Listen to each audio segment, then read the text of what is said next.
ସାଙ୍ଗମାନେ ମୁଁ ଏମିତି କିଛି କଥା କହିବି ଯୋଉ କଥା ହୃଦୟକୁ ଲାଗିଲା ଭଳିଆ।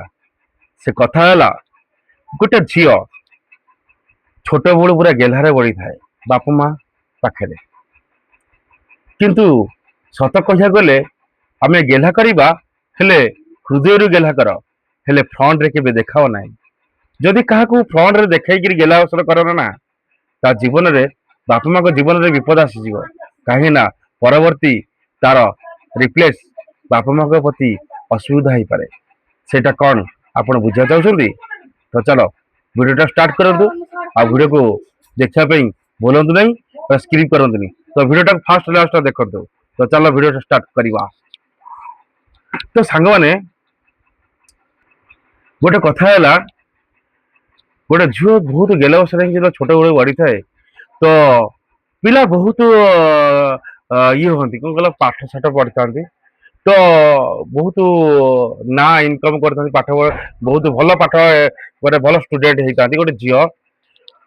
ତ ସେତେବେଳେ ପାଠ ଆଉ ଏତେବେଳର ପାଠ ବହୁତ ଟିକେ ଅଲଗା ନିଆରା। କାହିଁକି ନା ସେତେବେଳେ ପାଠରେ ମାଡଖିଆ ପାଠ ଥିଲା। ଏବେ ହଉଛି ମାଡଖିଆ ପାଠ ନାହିଁ।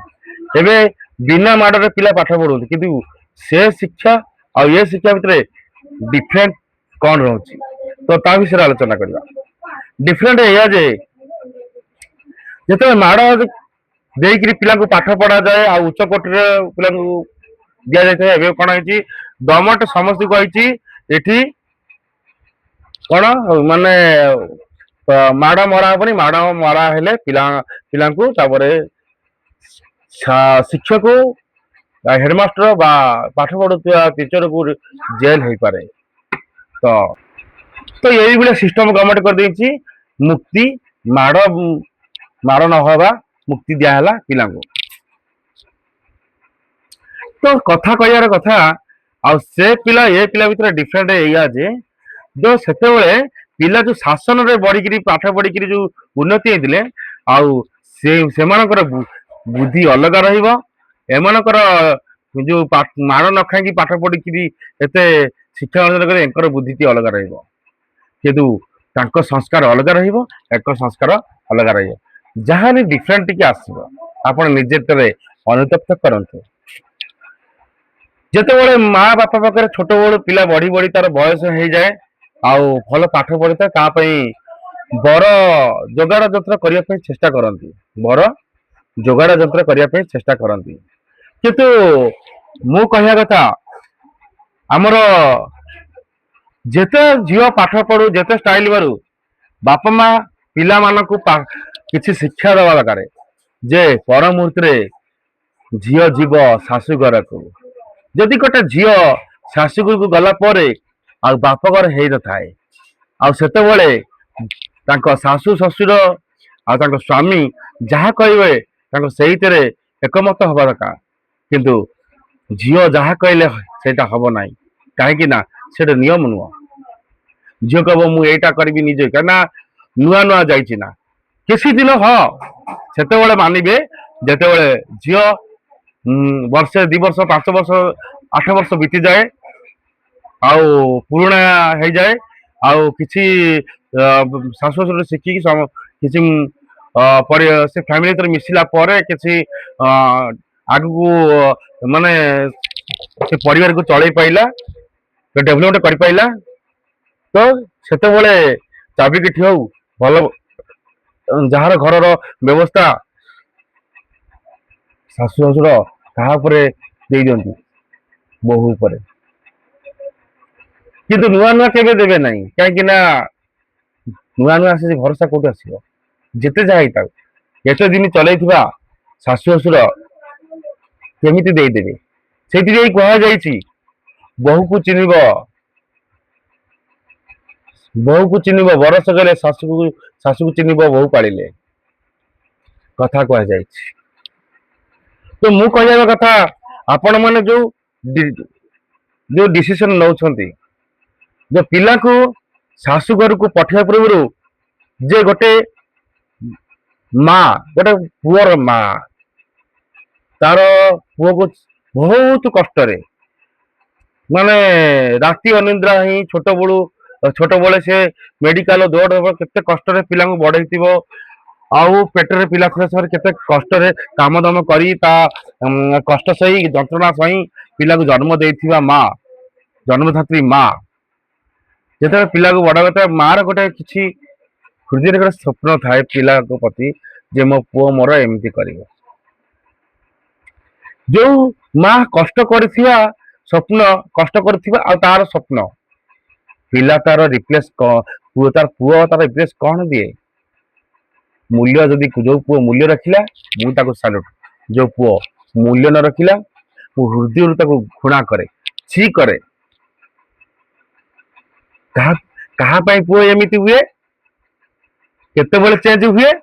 ଘରର ସବୁ ଠିକ ଠାକ ଚାଲିଥାଏ, ମା ପ୍ରେମ, ମା ପୁଅ, ଭାଇ, ବାପା, ମା ସମସ୍ତେ ଘର ପରିବାର ପୁରା ସବୁ ଖୁସି ବାସ ସବୁ ସେମିତି ଚାଲିଥାଏ, ଆଉ ପୁରା ସ୍ନେହ ମମତାରେ ଭଲ ଥାଏ, ଆଉ ପୁରା ଟେନସନ ନଥାଏ, କିଛି ନଥାଏ, ଘର ଭିତରେ ଅଶାନ୍ତି ନଥାଏ। ଅଶାନ୍ତି କୋଉଠି ଆସି ଯାଇଥାଏ? ସେତେବେଳେ ଆସିଥାଏ ଯେତେବେଳେ ଗୋଟେ ପର ଘରର ଝିଅ କୁ ଯେତେବେଳେ ଶାଶୁ ଘରକୁ ଆସେ। କାହିଁକି ସେ ଯେତେବେଳେ ଶାଶୁଘରକୁ ଆସେ, କାହିଁକି ପୁଅକୁ ମା ବିବାହ କରେ? ନା ଯେତେବେଳେ ମା ବିବାହ କରେ, ଯେ ତାର ବୟସ ସରି ସରି ଆସିଥାଏ, ଆଉ ତାର ଆଉ ସେତେ ମାନେ କରିବା ପାଇଁ ଆଉ ତାର ଇଏ ନାହିଁ, ସାହସତା ନଥାଏ।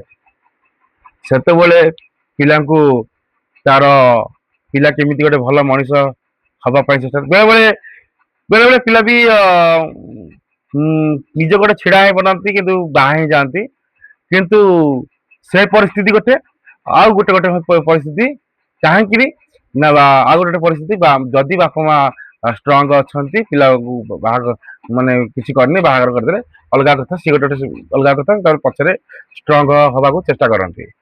ଯେତେବେଳେ ପିଲାକୁ ଷ୍ଟ୍ରଙ୍ଗ ହେଲା ପରେ ବାପା ମା କହନ୍ତି, ପୁଅ ମୋର ଏତେ ବୟସ ହେଲାଣି, ସେତେ ବୟସ ହେଲାଣି, ଆଉ ତ କିଛି ଖଟିବାର ଇଏ ନାହିଁ, ସାମର୍ଥ୍ୟ ନାହିଁ, ଆଉ ରୋଷେଇବାସ କରିବା ଭାରି କଷ୍ଟ ହଉଛି, ଆଉ ଘରେ ଗୋଟେ ବୋହୂ ଆଣିବି।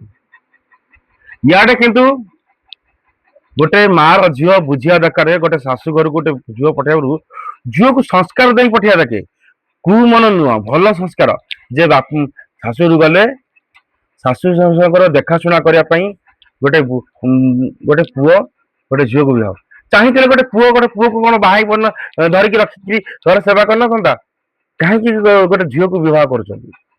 ନା କିଛି ଯୌନ ସୁଖ, କିଛି ପାରିବାରିକ ମାନେ ଶାଶୁ ଶ୍ୱଶୁରଙ୍କ ଦୁଃଖ ସୁଖ ବୁଝିବା ପାଇଁ, ସ୍ୱାମୀର ଭଲ ମନ୍ଦ ବୁଝିବା ପାଇଁ, ତାର ଅସୁବିଧା ସୁବିଧାରେ ଛିଡା ପାଇଁ। ସ୍ତ୍ରୀ ସ୍ତ୍ରୀ ଜାଗାରେ ରହିବ, ଭାରି ଯା ଘରର ଭାର ଉଠେଇବ, ଆଉ ପତ୍ନୀ ଘରର ହିତ ଚାହିବା ପାଇଁ। ଶେଷରେ କଣ ହୁଏ? କିନ୍ତୁ ଝିଅର ମା ସେ ସଂସ୍କାର ଶିଖିବାଟା ଯେ ମୋ ଝିଅକୁ ମୁଁ ରୋଷେଇ ବାସ ଭଲ ମନ୍ଦ ଏଇଗୁଳି ଶିଖିଛି, ଭବିଷ୍ୟତରେ ମୋ ଝିଅ ପାଇଁ ଅସୁବିଧା ହବ। ପୁଅ ଖଟି ଖଟି ଆସିବ, କଣ ଝିଅକୁ କଣ ରୋଷେଇ କରିଦବ? ପୁଅ କୋଉଠି ଟେନସନ ଥିବ, କେତେ କଣ ଥିବ, ଆସିକି ଦିଟା ଖେଟି ଖାଇ ପିଇକି ଶୋଇବ ଶାନ୍ତିରେ। ସେତେବେଳେ ଝିଅ କଣ ମୋବାଇଲ ଟିପିକି ଆଡା ମାରିବ, ଆଉ ୟାଡ ସିଆଡେ କଥାବାର୍ତ୍ତା ହବ, ଆଇଲା କିଛି କରିନଥିବ। ତାର ପୁଅର ଅବସ୍ଥା କେମିତି ହବ? ଅଳ୍ପ ଦିନ ଏଇ ପୁଅ ନୂଆ ନୂଆ ଯୋଗୁ ଦିନେ 2 ଦିନ 3 ଦିନ 5 6 ଦିନ ପାଇଁ ସ୍ତ୍ରୀ ପାଇଁ ଆଡଜଷ୍ଟ କରିଦେଇପାରେ, ହେଲେ କେତେ ଦିନ କରିବ? ତା ପରବର୍ତ୍ତୀ ଲାଷ୍ଟକୁ ପୁଅର ଦିନେ ଦିନେ ମନ ମାନେ ଇଏ ବିଗିଡି ଯିବ, ମନ ଭାଙ୍ଗିଯିବ, ତାକୁ କଷ୍ଟ ହବ, ଆଉ ପରିବାର ଭିତରେ ବିଶୃଙ୍ଖଳା ସୃଷ୍ଟି ହବା ଆରମ୍ଭ ହେଇଯିବ। ଆଉ ତାପରେ ମା ପୁଅର ଶାଶୁ ଗୋଟେ ନୂଆ ନୂଆ ଝିଅକୁ ଆସିକିରି ବୁଝଉଥିବ, ଯଦି ସେ ଝିଅ ମା ର ସେ ଶାଶୁର କଥା ବୁଝିପାଇଲା, ଆଉ ଶାଶୁ ଯଦି କୌଣସି କାମ କରୁଛି, ଯଦି ଶାଶୁ ତ ସେ ନୂଆ ନୂଆ ପ୍ରେସର ଦବନି, ଅଳ୍ପ କିଛି ଦବ, ଯେତିକି ଯଦି ଶାଶୁ କରୁଛ ସେତେ ଅଳ୍ପ କିଛି ଶାଶୁ ମିଶିକି କାମ କର। ତମେ ମୋବାଇଲରେ କଥା ହୁଅ, ଯୁଆଡେ ଯାହା ମୋବାଇଲ କେଞ୍ଚ, କିଛି ନାହିଁ। କିନ୍ତୁ ପ୍ରଥମ କଥା ହେଲା ଶାଶୁ ସାଥିରେ ନୂଆ ନୂଆ ବିବାହ ହୋଇଥିବା ଝିଅ ଯଦି ଘରୁ ସଂସ୍କାର ଶିଖିକି ଆସିନି ତାହେଲେ ପ୍ରଥମେ ଶାଶୁ କଣ କରୁଛି ତାକୁ ଫଲୋ କର। ମୋ ଶାଶୁ ଏୟା କରୁଛି, ମୁଁ ଟିକେ ମୋ ଶାଶୁକୁ ଟିକେ ଚାହିଁବି ମୋ ଶାଶୁକୁ ରେଷ୍ଟ ଦେବା ପାଇଁ। ହେଲେ ତମେ ଶାଶୁକୁ କଣ କରୁଛ? ରେଷ୍ଟ ଦଉଛ ନା ତା ସହିତ ତାକୁ ଟର୍ଚର କରୁଛ, ତାକୁ କଷ୍ଟ ଦଉଛ? ଶାଶୁ ସାଥିରେ ଫଲୋ କରି କିଛି କିଛି କଥା ଶିଖିବାର ଅଛି। ମୋ ଶାଶୁ ଯଦି ରୋଷେଇ କରୁଛି, ମା ଏଇଟା କେମିତି ହବ କଣ ଯଦି ନ ଜାଣି ପାରୁଛ ପଚାର। ଶାଶୁ କଣ କହିବନି? ଧୀରେ ଧୀରେ ତମେ ଶିକ୍ଷା ଆରମ୍ଭ କଲେ ସବୁ ଜିନିଷ ପାଠ ହେଲେ ତା ଦେହରେ ଷାଠ ଶିକ୍ଷାର ଅଛି। ଆଉ ପାଠ ପଢିଛ ବୋଲି ତମେ ଭାବିବନି ମୁଁ ଗବନି, ମୁଁ ପାଠ ପଢୁଛି ଏ ସେ ଗର୍ବ ଇଗୋ ଆଟୁଚୁଡୁ ଗୋଟେ ଶାଶୁ ଆଗରେ, ଗୋଟେ ଶ୍ୱଶୁର ଆଗରେ, ଗୋଟେ ସ୍ୱାମୀ ଆଗରେ ଏଇଟା ଦେଖାଇବ, ନିଜକୁ ଗର୍ବ ଇଏ କରିକି ଦେଖିଲେ କଣ ହବ? ଲାଷ୍ଟକୁ ତା ଫଳାଫଳ କଣ ବାହାରିବ ଜାଣିଛ? ଦୁଃଖଦାୟକ, ବହୁତ ଦୁଃଖଦାୟକ। ବହୁତ ତମ ନିଜ ଜୀବନକୁ ତମେ ବର୍ବାଦ କରୁଛ। ଏଇଠି ଗୋଟେ ଝିଅ ଗୋଟେ ମାନେ ପରିବାର ଖୁସି ଥିବ, ଏଇ ଝିଅ ସକାଶେ ଏଠି ମହାଭାରତ ଆରମ୍ଭ ହେଇଯାଏ। ଝିଅ ଖାଲି ଆସିକିରି ଟିକେ କଣ ହେଲା, ଆଉ ଗୋଟେ ଶାଶୁ ଘରକୁ ଗଲା ପରେ ଝିଅର ଆଉ ବାପ ଘରେ କିଛି ନଥାଏ, ଖାଲି ବାପା ମା ଥାଆନ୍ତି, ଭଲ ଯାହା ପୁଅ ଘରେ ଖାଇଲି ମିଳୁ। କିନ୍ତୁ ଗୋଟେ ଝିଅ ଯଦି ଯାହା ହାତ ଧରିଛି, ଯାହା ଶାଶୁ ଶ୍ୱଶୁର ପାଇଁ ଯଦି ବାପ ଘରେ ଯାଇକିରି କହିବା ମତେ ୟା କଲେ ସେୟା କଲେ, ପରିବାର ପୁରା ଭାଙ୍ଗିଯାଏ। କୌଣସି କାହିଁକି ନା ତମେ ଗୋଟେ ପରିବାର ଆଉ ଗୋଟେ ପରିବାର ହେଇଛ, ବୋଉଲ ମତେ ମୋ ଶାଶୁ ଏମିତି କଲା, ମୋ ସ୍ୱାମୀ ଏମିତି କଲା, ଇଏ ସିଏ ଯୋଉ ଆକ୍ଟିଂ କରି ଯୋଉ ବାପା ମାଙ୍କୁ ଭଲ ହେଇକି ଦେଖେଇ ଯାଉଛ। ଆଉ ଓଲଟି କଣ ହେଲା ମୋ ଝିଅ ଇଏ ସିଏ, ବାପା ସେଇଠି ତା ଝିଅର ବାପା ବୋଉ ବୁଝିବା ସମୟରେ ତାକୁ ଯଦି ଓଲଟା ଟେଇକି କଥାବାର୍ତ୍ତା କରିବେ, ଝିଅ ମୁଣ୍ଡରେ ନେଗେଟିଭ ପକେଇବେ। ଜାଣିଛ ନିଜ ଝିଅ ଭୁଲ କରୁଛି, ତାକୁ ଓଲଟା ବୁଝେଇବା ସବୁବେଳେ ତାକୁ ଯଦି ନେଗେଟିଭ କରିବ, ସେ ଲାଷ୍ଟ କଣ ହବ ନା ଶାଶୁ ଘରେ ଯାଇକି ମହାଭାରତ କରିବ, ନେଗେଟିଭ କଥାବାର୍ତ୍ତା କରିବ, ତାପରେ ଅଶାନ୍ତି ପରିପୂର୍ଣ୍ଣ ଆରମ୍ଭ ହେଇଯିବ। ତାପରେ କଣ ପରିସ୍ଥିତି ଧୀରେ ଧୀରେ କେମିତି ସେ ଚେଷ୍ଟା କରିବା ବଦଳରେ ଲାଷ୍ଟକୁ ଶାଶୁ ଯୋଉ ସମୟରେ କଣ ରୋଷେଇ କରୁଛି ଭଲ ମନ୍ଦ ତାକୁ ଫଲୋ କରିବ। ତମକୁ ଫାଙ୍କା ମିଳିବ ଟିକେ ଯୋଉ ସମୟରେ ଫାଙ୍କା ମିଳିଲା, କଥା ଦିପଦ ହେଇଗଲ, ଖାଇଲେ ପିଇଲେ ଶୋଇଲ, ଗଲେ ଅଲଗା। ତମେ ଗୋଟେ ଶାଶୁ କଥାକୁ ନ ମାନି ତମେ ବାହାର କଥାକୁ ମାନି ମାନେ ଲାଷ୍ଟ ଘରେ ବିଶୃଙ୍ଖଳା ସୃଷ୍ଟି କରି ଏସବୁ କରିବାରେ କଣ?